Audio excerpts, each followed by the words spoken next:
Anyway. I'm just trolling you. It's okay. It's a small crowd. Hey guys, just like quick standard now. So we've got 2 after-hours activities going on tonight. One is the new slide is it anyway, which is like it's like hacker karaoke for slide presentations. We're looking for extra people to sign up for that. Sign up with that at the table. It's a really great time. And then after that, we're doing drunk debates, which is exactly what it sounds like. We got a bunch of people on stage who've been drinking for quite a while. And we pick random topics and let them duke it out. And also we swap out panel members with people from the audience at regular intervals. So it's just absolute chaos and hilarious. Recommend you guys check it out. All that's starting about 10 o'clock tonight in the other room. More importantly, make sure when you guys are leaving your hotel rooms, if you're staying here, you pull the door closed. There's like a weird negative pressure inside the room that's keeping the doors from closing early, and I found like 3 on the way down. Make sure you try it. I know we're all security people. We're also drinking a lot. So, if your door is open, I assume that that's an open invitation to drink your booze. So, just putting it out there. Without further ado, here's Mark with a personal favorite topic of mine. I've been doing this since way before Shodan existed with like NetBus and that izon surveilling IP camera security. Makes sense. Hello, everyone. So, before you start drinking your hearts away and your livers, we'll get some more, computer stuff in. So, anyone happen to have an izon or had one before I released this research back in October? Okay. So, izon is a camera that has been around, I think, been around 3 or 4 years now, actually. And a lot of the people that were part of the team that created it were actually former Mac accessory guys through and through, whether it was audio or just other kinds of Mac accessories. So really, really good breed of design, which, I think it's a pretty cool camera, actually, and that's why I bought it originally. One of those things, though, it's like many things these days, although 4 years ago this was a little bit more interesting, completely mobile enabled. It doesn't have a web interface natively for you to use as an end user. You set it up with the camera. You actually use a QR code that we'll show you in a second to scan and all that to pair it. But very simple device, very broad, obviously, between distribution for countries and also distribution through the channels. Interestingly enough, Apple stopped selling this camera recently, and not sure why that is. I don't know if it's related to this at all, but who knows. Easier question, how many people have a Raspberry Pi?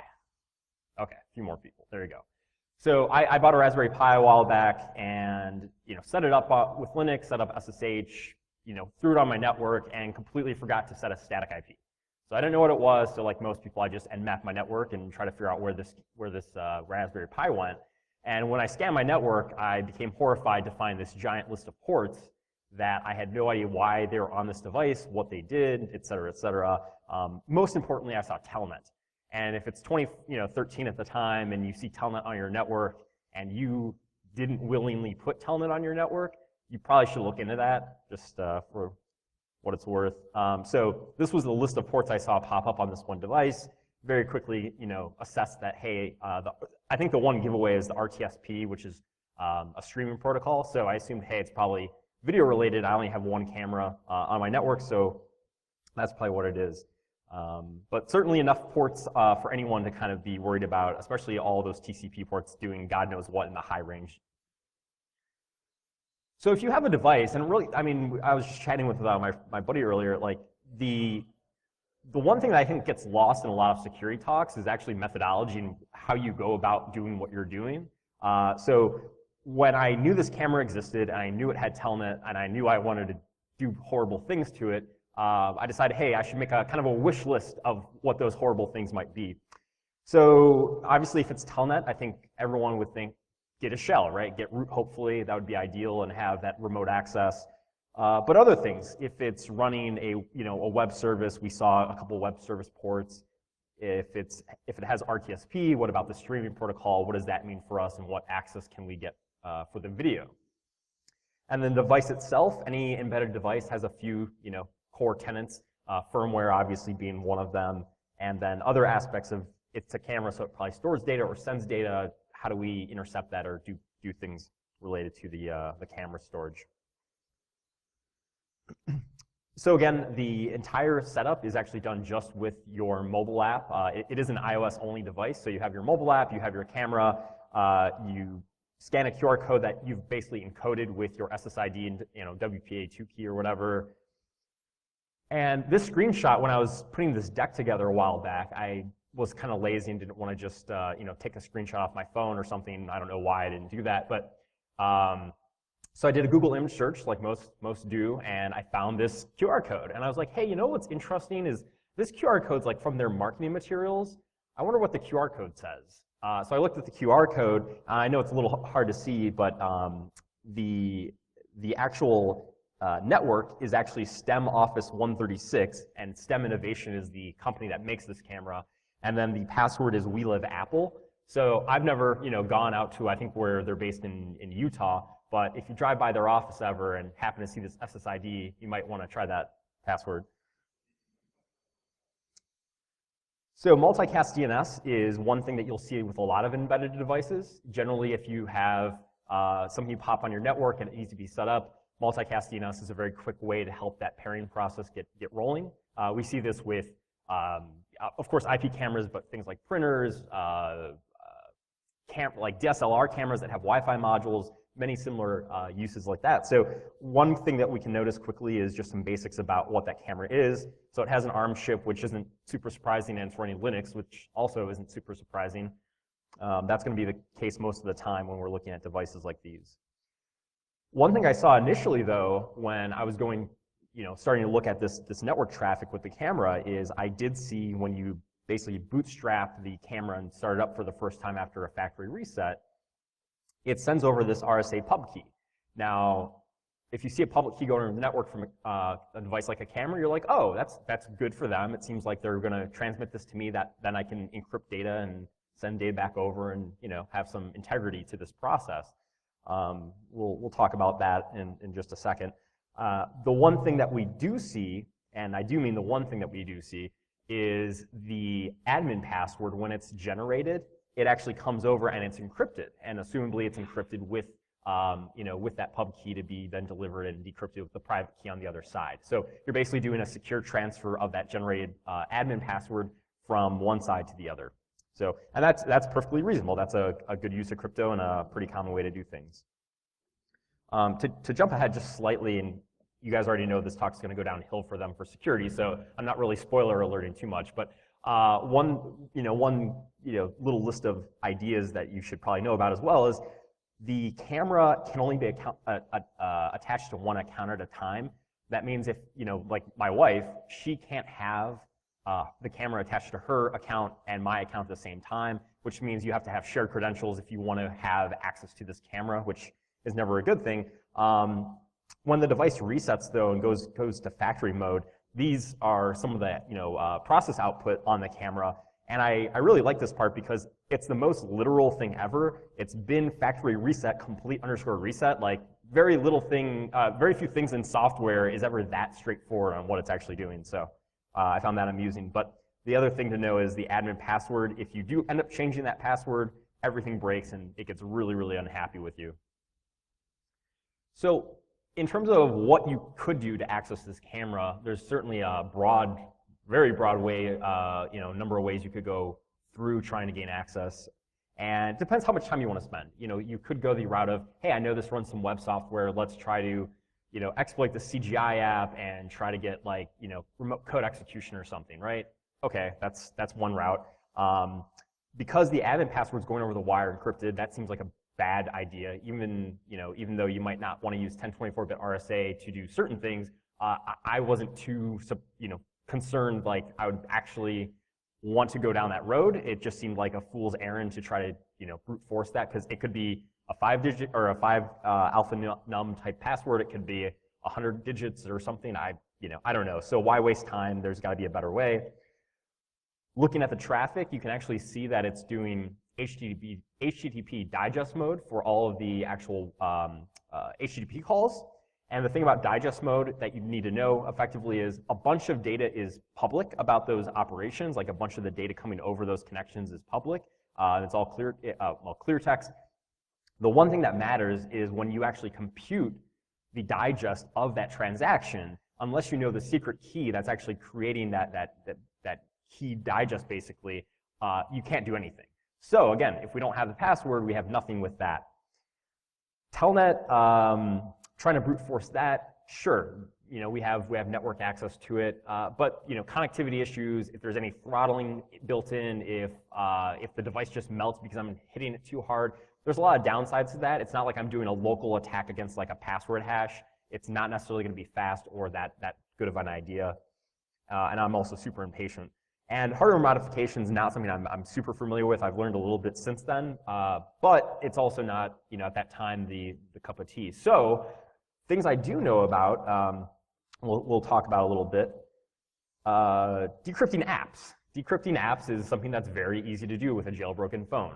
You can do this the hard way using GDB and going through a couple steps. But there are apps like Clutch or Rasticrack that will do the decryption for you. Because when you submit an app to the App Store, it's actually encrypted binary effectively. And when your phone runs, of course, to run that app, it has to decrypt that. Otherwise, it wouldn't be able to do anything. So effectively what you're doing, and the GDB route, you effectively short circuit that and say, oh, the app is running, and therefore I'm going to dump memory and then save this unencrypted binary. Now I have the app. So you can actually automate that very quickly. And once you have the app, it's kind of a crapshoot as to if you'll find anything interesting. Lucky for me, I found very interesting stuff in that mobile app. And this is where stuff starts getting terrifying. So if you are super pro, you might use IDA to look at stuff like this, or Hopper on Mac or something else. Or also, if you're like me and sometimes just want to get some ASCII, strings is perfectly acceptable too to find data. So the top one is kind of more broken out, but the bottom one I think is more salient. That bottom image actually shows a bunch of content from this mobile app, all of which is effectively one giant shell script. And what that shell script's effectively doing is it's the shell script that will kind of bootstrap the firmware upgrade process. And in order to do that, it actually connects to Telnet as root and then basically cats out a bash script to start this firmware upgrade process. That is how this camera was designed to upgrade itself with the mobile app. So you effectively have, just because the script's in there in ASCII, of course, you have the root username and the root password, not just for my camera, but for all the cameras, right? So this falls under the guise of not a default password, but a hard-coded password. And sometimes people conflate the two. The default password would be like your Linksys router has admin or something, right? Well, in this case, I don't know if I'm a consumer and end user. I don't know that there's an admin root account on this camera. I certainly don't probably know what the hell Telnet is, right? So in this case, there's nothing I could do about that as a consumer. I'm just up, I'm lost basically that this is a hidden value and there's nothing I can do about it. So as soon as we get a root login, obviously you're going to log in, grab your shell and do a little dance. So there's the screenshot that everyone takes when they get root on anything. So one other detail we see effectively is just kind of what kernel they're running. We already knew it was ARM. We already knew it was Linux. So it just gives us a little more detail. Of course, the actual network services is kind of interesting. We knew about most of those because, of course, they're mapped publicly. Some of the TCP services running are not public, so there's kind of a mixture there. But it gives more clarity into how this camera's running. And certainly there's a lot of software on these devices that make all the different aspects of an IP camera stream and saving files and encoding and all this other stuff work. That stuff's cool. I didn't really take too much of a look at that, other than what I needed to really keep breaking stuff. So the shadow file on this was actually using Descrypt, which no one should be using Descrypt past like 1998. So this is a very common scenario where organizations will get like standard firmware from some Chinese ODM and never ever look at it, never interrogate it, never patch it or update it or anything else. And the admin password, the /admin/ and then Merlin Those are actually hard-coded passwords that come with this firmware. I had someone else reach out after someone saw this talk, and they said, hey, I know that username and password. And they actually showed me the exact firmware that this device runs that was just open, to the public from a distributor. But those are hard-coded passwords in many devices, not just this device. Stem root, of course, is a custom one for the root password, but not a very good one either. Certainly, I probably could have telnet, brute force telnet and gotten that password out without too much trouble. But the thing is, if it's a known quantity, it's like, oh, sure, I could have totally brute forced that. But again, if there was capitals in there or numbers in there or anything else, it would have taken me a long time. And if I didn't scope what character sets and stuff, so hindsight, right? In terms of how the web app is functioning for a lot of the core aspects of the camera, everything's running on Lighty, so pretty standard lightweight web server. Big fan personally, and because it's using Lighty, I had seen previously, if you go to the web, the web root, it would give you a basic authentication type screen. So I knew it was doing some sort of access control. It's just using HT password effectively, or HT access, if you will. And so again, I see a user and an admin, and I see a hash, and I could do an offline attack against those hashes and see if I can crack them, or I can just look around the file system and end up finding that there's a config file that has the clear text equivalents of those passwords. So that, again, much easier. I like to try to not waste my time on stupid shit. So in this case, you might see the one where it says user. That is another hard-coded password that the end user has no knowledge of, has no capability to change. The admin password, remember we talked slightly about the transfer of this big this RSA encrypted packet that went over the wire. Well, again, had I tried to brute force that password, I probably would have been waiting a really long time. That's not a quick password to brute force, so I'm glad I didn't waste time there. But the user one's certainly interesting, and this is useful to think about, because remember I said, like, there's a lot of ways to approach the problem of trying to get some access and do some cool stuff. In the case of user, had one of my routes been, hey, I should try to just do some sort of like dictionary attack against this web server, I probably would have got in pretty quick. But again, you never know, and sometimes it's easier to go down the roads that are quick. Maybe they won't be successful, but at least don't spin your wheels more than you have to. So the camera runs a full web, the full web server, but it actually has a full web app that actually does basically everything and more that the mobile app does for you. And in fact, a lot of what the mobile app's doing is actually just proxying through commands to this backend web interface and then spitting stuff out into the iOS app. So very inelegant. It's not like a RESTful API or anything sexy. It's like, hey, I'm going to send an HTTP call at this web app, and it'll send some data back and see what happens. Getting back to what consumers know versus what they don't know, again, this is not a documented thing. At no point in time does any documentation say, hey, you have a web server running on this camera. Hey, if you want to log in, do this. You as a consumer never know that. When you log in with the user credentials, unlike certain privilege levels that we might see on devices like this, where they might really restrict and par down what you can do, the user level basically lets you do any read operation, more or less, but no write operations for the most part.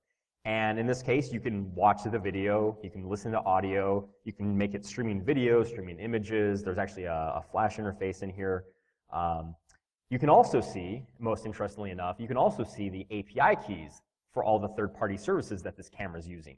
So even though you have this user login and you can't change settings on the camera with it, you can get the API keys to which you could then just communicate directly to these third-party services and do whatever you want with those. You also have firmware details and configuration for things like motion alarms and sound alarms and stuff like that, which is, oh, there we go. Perfect. Within that suite of access that you have for the user, you can actually do things like do a wireless scan. So I don't know about you, I definitely had neighbors in the past that would put stuff like their family's full name or their street address or their home address, like crazy stuff that no one in here would ever do, but like we all have had neighbors that would do stuff like that. So playing, I guess, devil's advocate in this case, If I were, going on Shodan, looking at a bunch of cameras, grabbing IPs and all that jazz, yeah, of course, with an IP, you get usually with like Aaron data, you can get a, geolocation roughly. And then let's say you have another piece of data like a street address or a family name or something else, you actually might be able to work out where this remote camera actually is and who owns it and which house it is. So that's interesting. But it's more interesting because even with this user set of credentials, you can actually see where the motion alarms are, and you can see what the sensitivity of the audio alarms are. So maybe they turn off audio alarms because it was annoying because of their dog or something, right? But if I'm breaking into your house, I just have to stay below that line of boxes that are lit up, and the motion alarm will never go off. So this is good intel if you're going to break into someone's house and you already can see inside of their house to see if maybe someone's home or they just left or something else. You can also enable this beautiful flash interface if you're so inclined. One thing to note, I mean, this camera is a good camera. The video quality is kind of passable, I guess, at the end of the day. But the audio, the stairway in the back is I don't know 20 some odd feet from where the camera is. And when I was doing some of the testing, like I could hear my wife watching TV upstairs. So the audio pickup's really good, which for you as a homeowner is a great thing, but also for a criminal is an equally great thing. So a bit of an eye chart. Left side is just firmware details. Notably, there's a web interface to actually do the firmware updates. Now, of course, in this configuration, we don't have access to upload firmware. But remember that config file that we found, the Lua config file, had the admin password. So you could just telnet in, cat out the admin password from that file, log in as the admin to the web interface, and actually just pass it the URL of new firmware, and it would actually update for you just from the web interface. Very simple process. And one thing, I was recently out in Boston and at this IoT security event, and Dan Gear was talking, and he has this whole premise in one of, I guess, his latest brilliant thesis is having this like end of life built into embedded devices because they're so unmaintainable on the whole.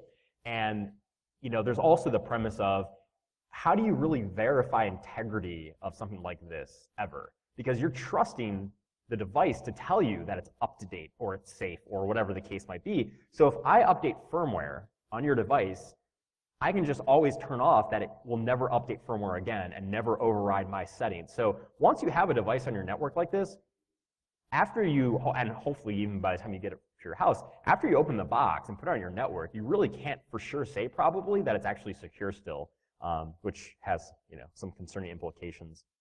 You can also do cool things like flip LED lights on and off and freak people out. And the bottom right pane is just some details about the API stuff that we were talking about earlier, where you have access to these third-party services and can see details. Intellivision's one of the vendors that they were using. Intellivision is effectively where they're storing all of the videos for alerts. So if you had a motion or an audio alert, this is where they would upload the file. And Intellivision is just using Amazon S3 on the back end. So one other thing I'd like to talk about in kind of the scoping of IoT security and you as consumers is, when I bought this camera and set it up and created my account with this vendor, I never knew that I was going to be also a customer of Intellivision or these other ones I'll talk to you about. But like, I didn't know my data would go to S3. The assumption would probably be, hey, my data is probably going to the data center of my vendor. So just keep in mind as you're buying these things and transmitting data, unless it's spelled out very, very straightforward, you probably don't know how many vendors on the back end are actually getting your details, your data, and what happens if your vendor goes away or that third party breaks a contract. What does that mean for them to actually have your data anymore, or you having your data anymore? The files themselves in that Amazon S3 bucket where they are storing, one bucket. So if you're an AWS person, you know that you should generally segment user data out into multiple buckets and not have one giant bucket of all the data. They also weren't doing any form of access control other than the fact of a unique URL. So if you ever did see the URL, and by the way, all these API calls are clear text, and all the access to S3 was clear text. So if you were ever co-tenant on a network and man in the million Starbucks, you would see all this data flying by and have all this access anyways. There's no encryption done by the camera or the mobile app before this data is uploaded. So if you have a URL, you can download the file without question. There's nothing else to do. The one big caveat here And the same boilerplate thing I say every single time is, I found hard-coded credentials for AWS API keys in the mobile app. I never tested them because that would be a really, really obvious and blatant CFAA violation. However, contextually, let's keep in mind, one bucket, all the files go to that place. I have access to the camera, so I know the camera doesn't have any additional AWS keys, and I know the mobile app doesn't have any additional AWS keys. So if I'm going to make a bit of an inference, I would say that those keys probably ruled them all and would have probably given me access to all the files for all the users at one time. But the company never confirmed nor denied that that was the case when I told them, and subsequently that doesn't work the same way it used to, so hopefully they fix some stuff in there.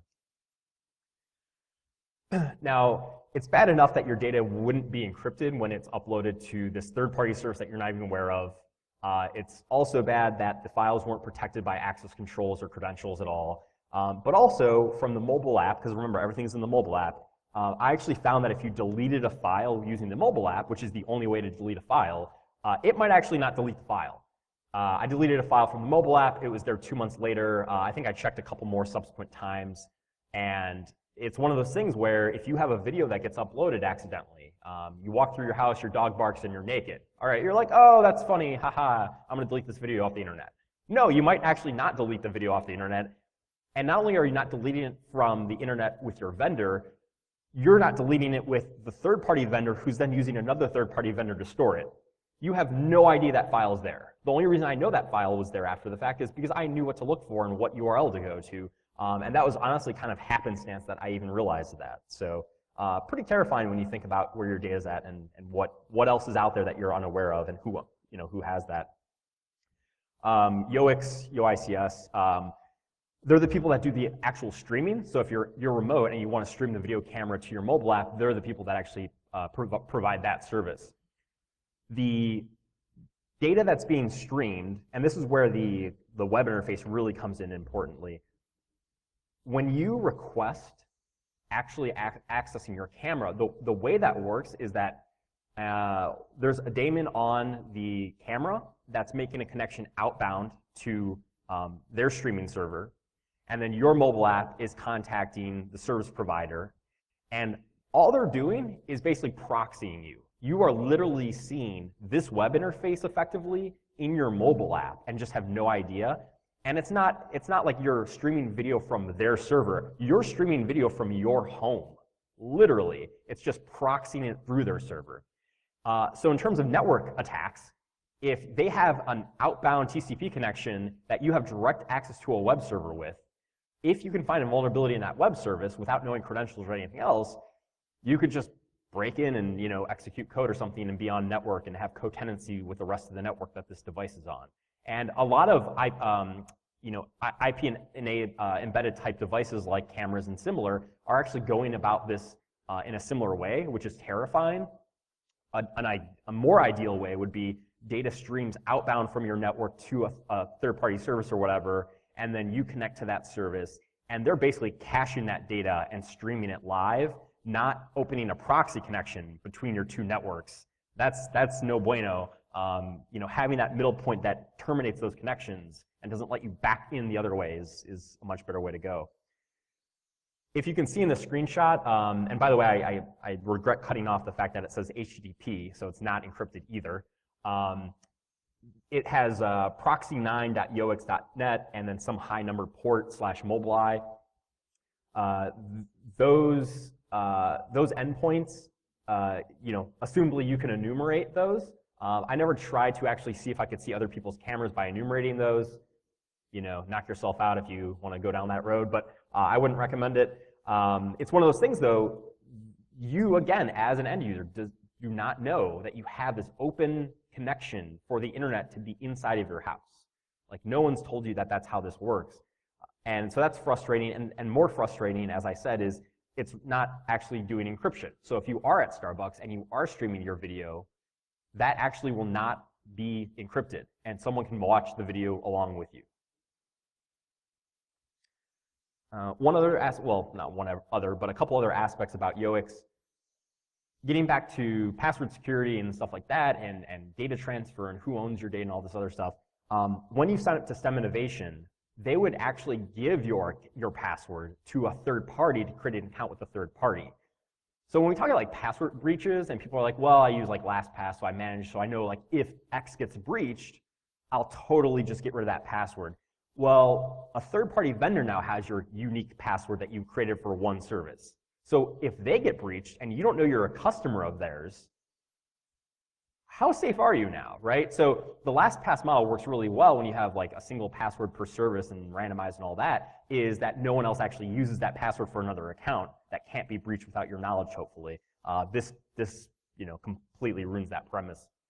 It actually takes your actual password, does an MD5 some of that password, and uses that as effectively like a secret token when it's doing API calls. So again, if someone's on the network with you, and again, all the API calls are clear text, they can get your MD5 some password, and if they want, just brute force that and start logging in as you. They don't have to go through all this like extra headache. They can just steal your password now from brute forcing or rainbow tabling, and just log into your account as if it was you on their own mobile app.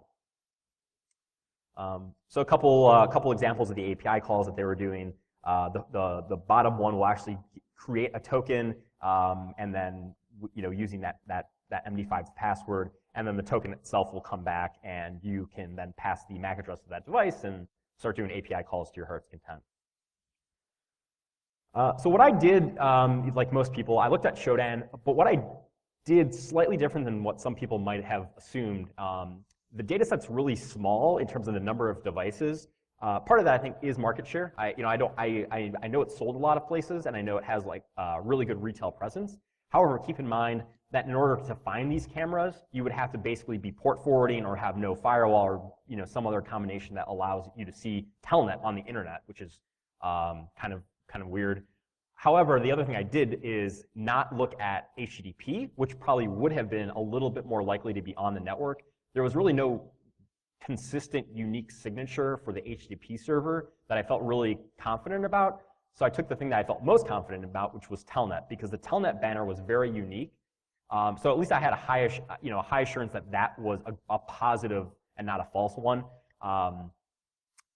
Again, this is from July 2013 when I was doing the actual research. So who knows what the number is now? And like I said, if you did HTTP and could verify with some reasonable integrity of your data without actually logging into people's networks, which is a bad idea, could be a much bigger number now. So wish list wise, we have access to all this stuff. The only thing I didn't test when I was doing this was vulnerabilities, like actually finding like, is this, and again, like there were a lot of CGI apps, so there probably were some null byte attacks and some other stupid stuff that would have worked. But in the case you start with root and you have firmware like upload access, like finding vulnerabilities is kind of not necessary at that point. It might be interesting, but I was kind of looking for big ticket stuff. So here's kind of the quick synopsis of all these issues. I think we talked about all of these at some point. Keep in mind, this is one IP camera. This is one Internet of Things. This is one embedded device on your network. And look how many vulnerabilities and how many service failures and third parties and all this other stuff were involved. And if you think of how many devices in the next few years you're going to be buying and putting on your network, your Nest or your TiVos or just all these different devices that are all network enabled and have some embedded hardware action going on, some Linux and all this other stuff. Each one of those is a target for bad stuff like this to happen. And thinking about what your how much risk do you really want to take? Because honestly, a lot of people are bringing stuff just like this into their offices, right? You want a cheap IP camera to bring to your office and put on your network, and maybe you're a healthcare provider now. Well, now you're a healthcare provider with a camera that has all these vulnerabilities, and in terms of HIPAA, that's probably not going to go over very well with people.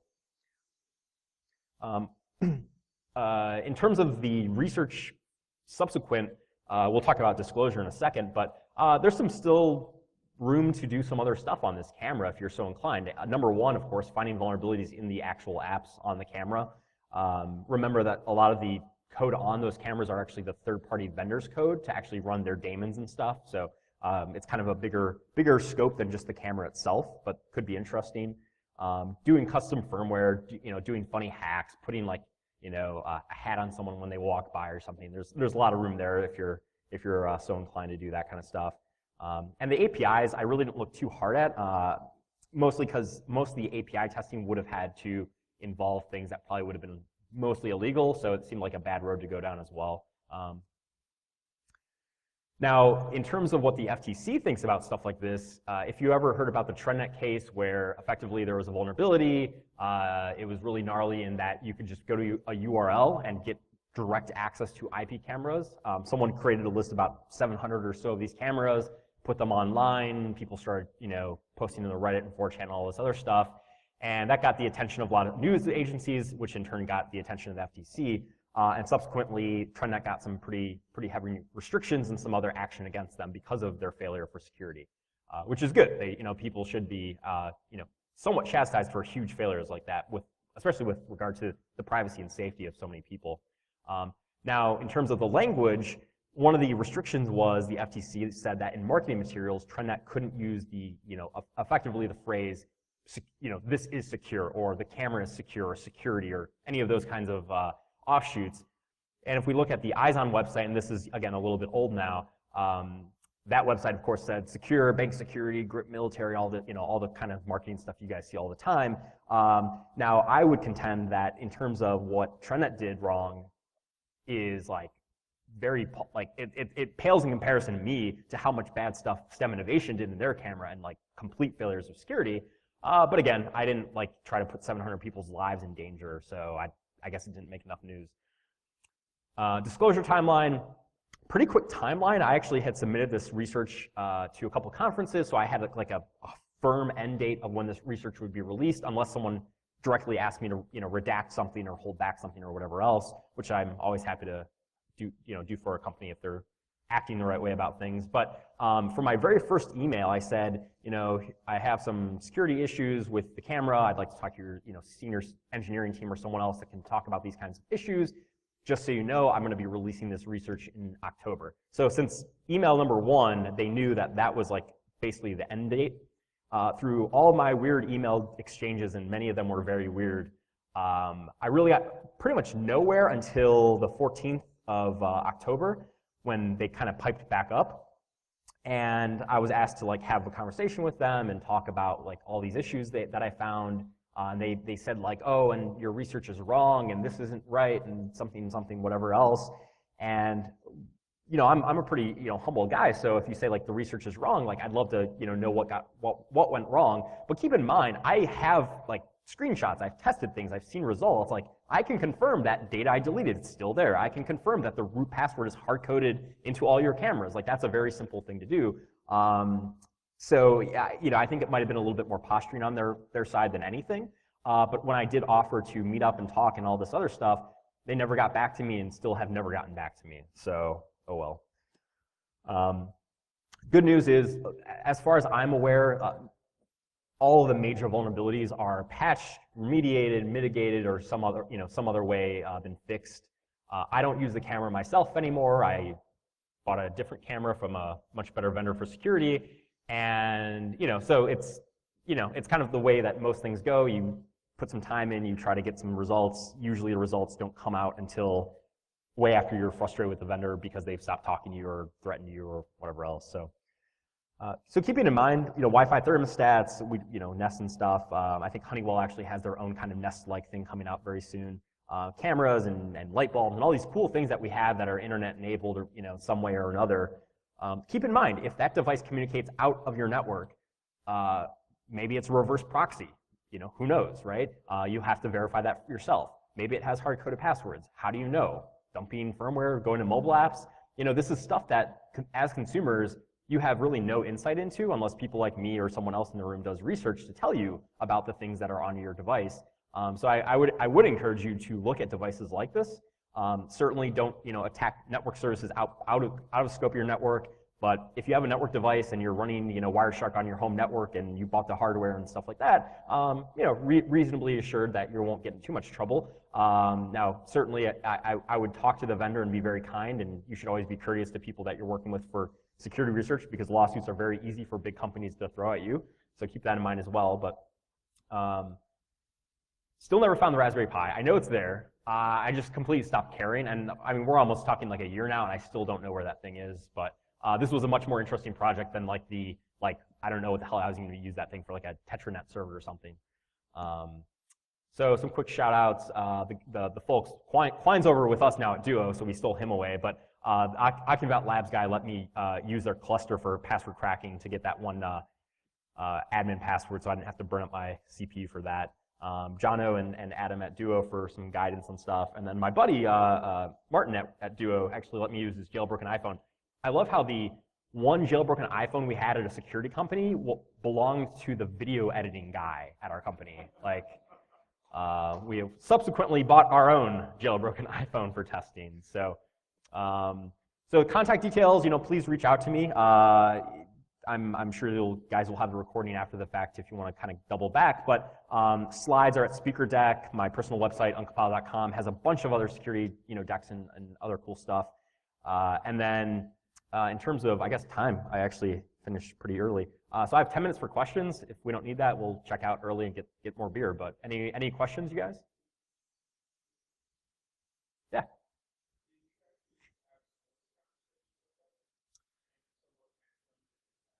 Yeah, no, that's a good question. So the question being, did I have a conversation with the vendor, of voice, actual, or physical, or otherwise? All of my conversations were via email. Every time I tried to give my phone number and say, hey, let's have a call, or is there a number I can reach you at, they either declined and said that they were working on stuff and they didn't want to talk quite yet, or we just never got to the point where they actually would give me contact details that would actually get to someone of importance. Their help desk and I would say their support staff was actually really responsive at first, way more responsive than the actual leadership at the company, which was kind of concerning. But yeah, unfortunately, I never actually got a conversation with those guys. Was there a question? Yeah. Oh, sure. Yeah. So I might as well actually, since I have like a couple of quick minutes, and of course I'm not on the actual Wi-Fi. What's the Circle City Wi-Fi password?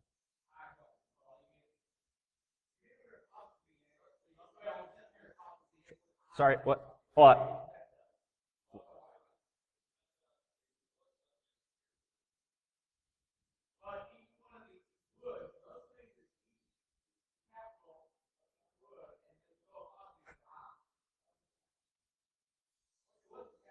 I think I'm okay.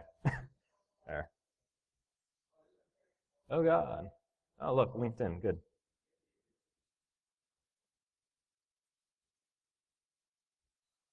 Should have just mirrored it, right?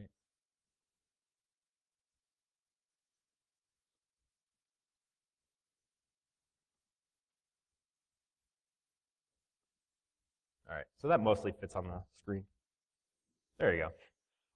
So I've done other IoT research since then, and kind of gotten down this road a little bit more, and the same kind of problems kept creeping up, which is no different than a lot of the research that you guys might be doing. But the last round of research I did actually went really poorly in terms of legal threats and other bad stuff.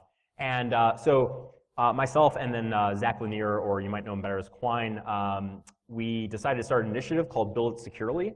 And effectively, we're doing two things. Number one is we're organizing resources for engineering staff. So if you're going to read like one iOS security paper or one REST API slide deck or something else, you can point people here and hopefully get some decent resources that are actually useful and will actually help build securely, build things more securely than most people are doing now.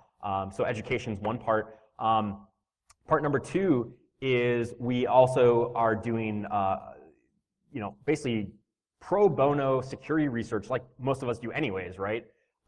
For vendors that are small commercial, bootstrapped, low-funded organizations, because the reality is a lot of the companies that are making IoT devices right now, you have never heard of. They're not Samsung, they're not Cisco, they're not Belkin. Most of the IoT devices coming into the market are very small organizations trying to get like a little piece of that pie, because you think of something like Arduino or Raspberry Pi or Gumsticks or all these different like small platforms. Very easy to build, very easy to deploy some software on. You have a 3D printer, you make a case for it, like you have an IoT device. Like it's very easy. So what we're doing is we're pairing up security researchers from honestly some of the best security researchers in the world. We have NCC Group, we have IOActive, we have Exhibitor. All these organizations have paired up with us. And effectively, we're, with BugCrowd, giving vendors a direct line to researchers to then, hopefully, in most cases, do pre-production security testing. So before you go to market with your IoT device, these researchers will test it, give you bugs for free. Maybe you give them a T-shirt or like one of the pieces of hardware or something, like whatever, just to say thanks. But effectively making it so it's not me testing hardware that I bought because I wanted to test it. We're flipping kind of the script and making it so vendors are opting in to having people research and do their devices. So really the benefit to the researchers is they still get to talk about the research.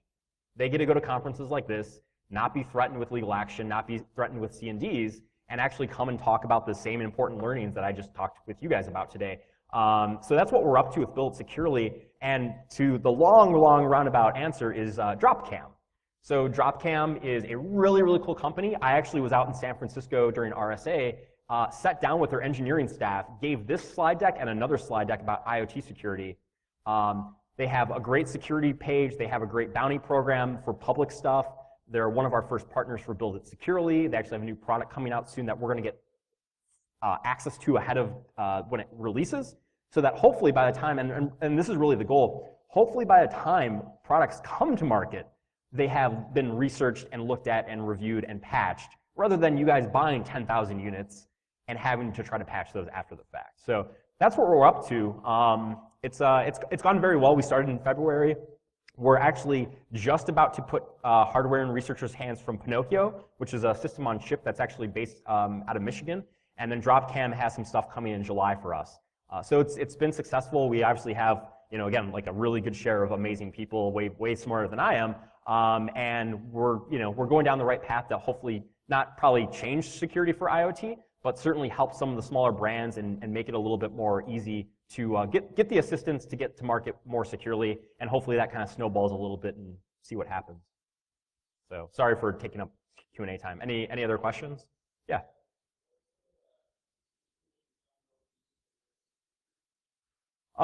This research, honestly, a lot of IoT stuff you can get away with like,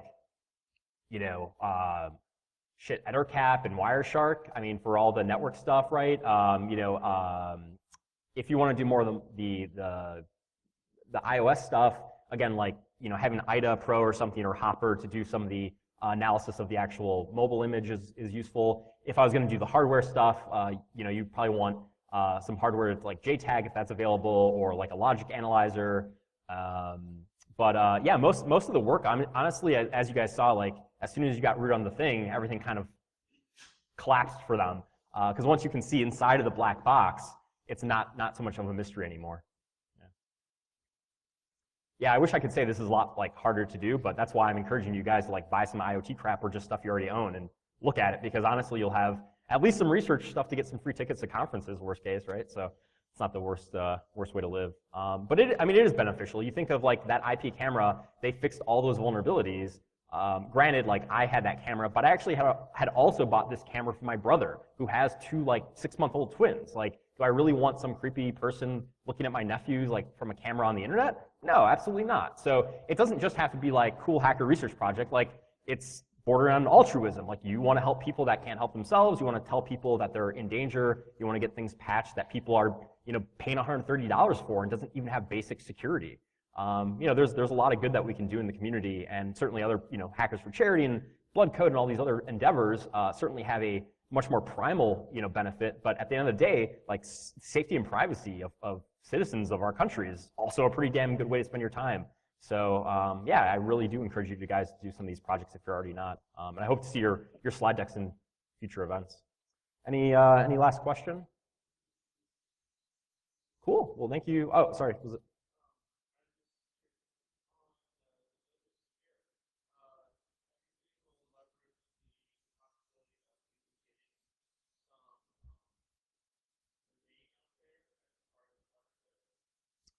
Oh yeah, so we actually we've coordinated with the PR teams and everything else at these places. I'll actually be giving a talk at DEF CON, partially about this and then partially about more IoT stuff. And we're hoping just before that to have some kind of announcements and stuff go out publicly. And we've kind of kept it community-based right now because we're still trying, like, you know, the one thing that frustrates me as someone that's been in this industry a while, when people start a project or initiative like this and then say like, oh, we're gonna be like huge and the best and, you know, 1,000 people should join us right now, and then it goes nowhere. We've grown really, really slowly with people that we trust, we know that have credibility, and we wanna do things the right way, not the quick way. And so, you know, by DEF CON time, we should have some cool news about, like, you know, developer or researchers looking at hardware like that. You know, probably put out a press release with some of these companies like NCC Group, IOActive, Dropcam, Pinocchio, and so on and so forth. Because it makes them look good too, right? Like, they're the only IP camera vendor on our page, right? So if you're gonna buy an IP camera and you care about security, here's a great, you know, reference point for that. Or you're gonna buy a system on chip and you wanna do stuff with that, you know, look at Pinocchio, right? Because they care about security. And so that's kind of the peer pressure thing I'm hoping for. I'm hoping that we get enough vendors in enough spaces that when we're, you know, people are, like you guys are giving out recommendations on what IP camera should I buy. I would hope you would say something like Dropcam, because you know that they're serious about security, and that they're working with Build Securely. Like, that's a good recommendation to make at that point. So that's, you know, I think it's beneficial to everyone. Like, there's no one that really loses in this scenario. Researchers get to do research and not have to worry about legal bullshit and get to give talks. BugCrowd gets a huge reputation boost because they're doing all this for free for us. Our researchers individually get the cred for doing the work. The companies that employ those researchers get cred for letting them do the work. And then, of course, the vendors get good cred for being security-conscious vendors. So, you know, you rarely find opportunities with so much upside to it, and it's pretty cool to be a part of. So, great. Well, thanks so much, guys. Enjoy the rest of the conference.